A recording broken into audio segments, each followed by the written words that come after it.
Hello everyone, मैं हूँ लक्ष्मी तनवर और आज हम क्लास 8th के हम कॉजेज़ ऑफ एयर पोल्यूशन देख रहे थे। उससे पहले हम ऑटोमोबाइल एमिशन, इंडस्ट्रियल एमिशन और सस्पेंडेड पार्टिकुलेट मैटर हम कर चुके थे।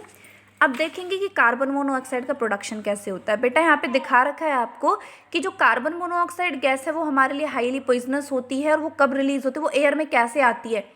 एक्चुअली जब फॉसिल फ्यूल्स का मतलब कोल और पेट्रोलियम का पार्शियल कंबस्चन होता है, इनकम्प्लीट कंबस्चन जब होता है तो CO प्रोड्यूस होती है, कार्बन मोनोऑक्साइड प्रोड्यूस होती है। It combines with oxygen present in haemoglobin of the blood form carboxy haemoglobin.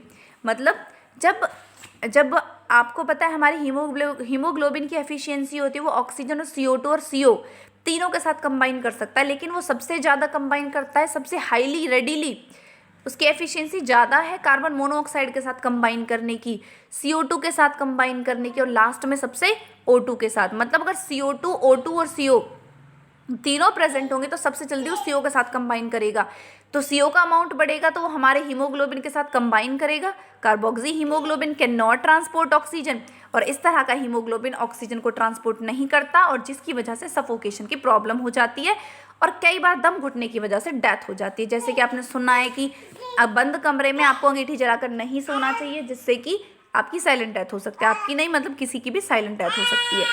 Carbon dioxide क्या है? कार्बन डाइऑक्साइड का एयर में अमाउंट होता है 0.03% और नॉर्मली इसे नॉट कंसीडर्ड एज पॉल्यूटेंट, इसे नॉर्मली पॉल्यूटेंट नहीं माना जाता। क्यों नहीं माना जाता? क्योंकि पॉल्यूशन कॉज नहीं करती है, ग्लोबल वार्मिंग कॉज करती है, ठीक है।